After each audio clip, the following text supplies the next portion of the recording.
Olá pessoal, tudo na paz? Irmão Alex, para dar continuidade aqui com os estudos bíblicos. Nós vamos dar continuidade aqui com as citações desse livro aqui, O Cristianismo através do século, a história da igreja cristã. Que o Criador o Eterno possa estar nos abençoando grandemente. Se por acaso você ainda não recebe os conteúdos que eu elaboro aqui, manda um oi aí pro 61991192421, irmão Alex, beleza? E hoje nós vamos falar algo muito importante, que o título aqui é o quê? O progresso da liturgia. Eu vou dividir esse vídeo, ou áudio, em três, parte 1, parte 2, parte 3, para que não venha ficar muito longo, beleza?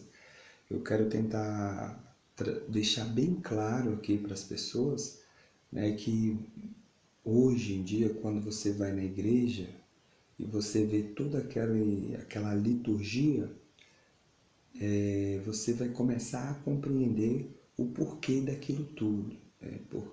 Será que o Messias, Cristo, Yahushua, ou Jesus, que as pessoas conhecem, e os apóstolos praticavam isso que a igreja pratica hoje? É uma pergunta interessante, que de repente muitas pessoas praticam hoje achando que aquilo ali é algo que agrada ao eterno Criador. E muitas vezes ela foi introduzida no decorrer da história, e não tem nenhum tipo de ligação com o que o mestre ensinou lá no início para os seus discípulos, beleza? Então vamos lá. O progresso da liturgia. A união real entre igreja e Estado, com Constantino e seus sucessores, provocou a secularização da igreja. O patriarca de Constantinopla ficou sob controle do imperador, tornando a Igreja Oriental um departamento do Estado. Só uma introduçãozinha aqui, interessante, que Yahushua, Jesus, ele não ensinou isso para os seus discípulos. E nenhum dos apóstolos também praticava isso que estava acontecendo ali no período que Constantino era imperador. A vida dos pagãos para a igreja, através dos movimentos de conversão em massa, contribuiu para a paganização do culto, quando a igreja procurou se adaptar à nova realidade, visando deixar a vontade dos bárbaros convertidos.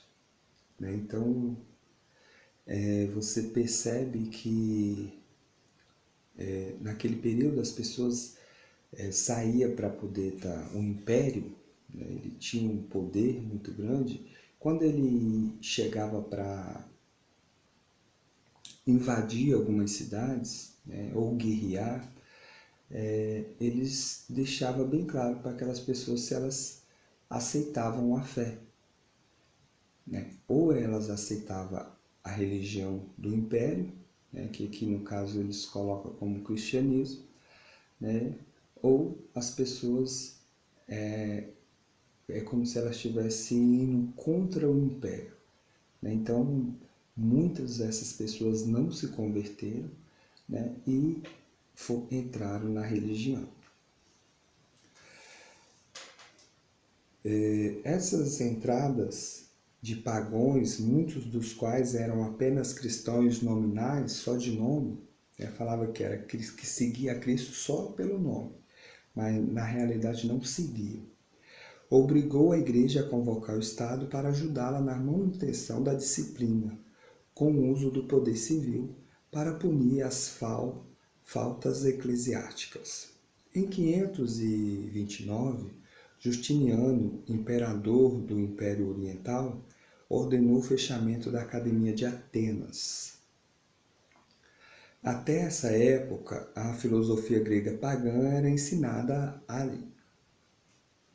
A disciplina afrouxou-se na igreja porque suas fontes de recursos provinham em grande parte dos muitos bárbaros que apenas parcialmente tinham se convertido do paganismo. Então você percebe que, de fato, essas pessoas não se converteram verdadeiramente. Tem várias passagens que falam que aquele que está em Cristo Jesus, nova criatura é, as coisas velhas passaram e tudo se fez novo, principalmente as práticas velhas, as práticas do paganismo, que é totalmente contrário àquilo que o Messias ensinou para seus discípulos, para poder estar transmitindo para as outras pessoas. Então, o afluxos dos bárbaros e o crescimento do poder episcopal provocaram também mudança no culto da igreja. Então, eles tinham uma forma de cultuar, o Criador, e depois que os bárbaros foram convertidos, eles fizeram uma mudança para poder adaptar aquele povo que estava se convertendo, não de verdade, entre aspas, para poder agradar eles. Sinceramente, pessoal, isso é uma doutrina antibíblica. O Messias não ensinou isso, os apóstolos não ensinam isso. Isso aqui é um perigo. Na verdade, foi um perigo e é um perigo até hoje, porque muitas dessas doutrinas ainda estão vivas na igreja, infelizmente.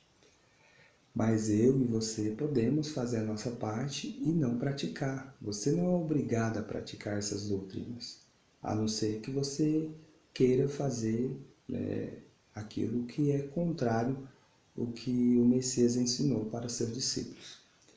Continuando, para que os bárbaros acostumassem com os cultos, as imagens, pudessem ser realmente assistidos pela igreja. Muitos líderes eclesiásticos entenderam ser necessário materializar a liturgia para tornar Deus mais acessível aos fiéis.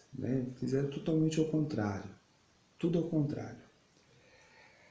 Estava preocupado com outra coisa, não com a fé genuína, com a sã doutrina.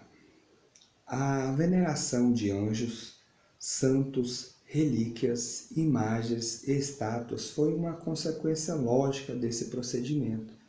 Então eles abriram a porta para o paganismo adentrar. Ao meu ver, aqui a igreja já está desviada dos caminhos que foi iniciada ali por Cristo, pelo Messias e pelos apóstolos.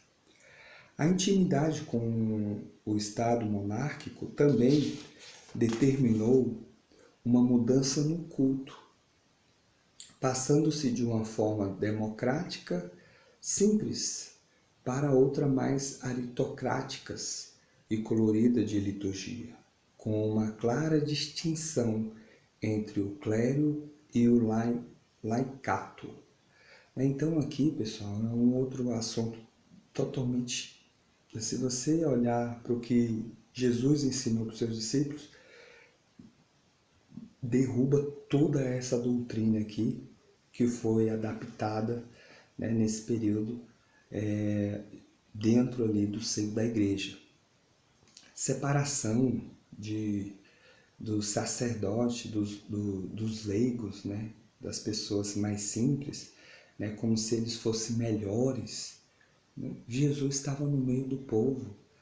As pessoas, quando foram prender Jesus, ali, em Arrucho, não tinha nem como saber quem era Jesus. Ele era vestido igual aos outros, estava no meio do povo. Então você vê que é uma doutrina, é um ensinamento totalmente contrário ao que Jesus ensinou. Vamos continuar aqui.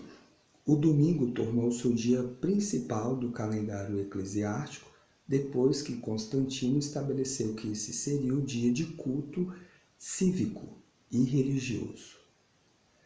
Então aqui outro problema na igreja. O que foi? O domingo era, nesse período, os imperadores, o Império Romano, eles adoravam o Sol, Deus Sol, Deus, como é que fala? Como é que fala? Esqueci o nome, mas você vê lá, adoração ao Deus Sol, você vai ver várias informações com relação a isso.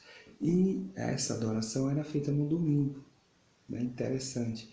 E aí o imperador decretou que seria um dia, um calendário de culto. O que é culto? Cultuar,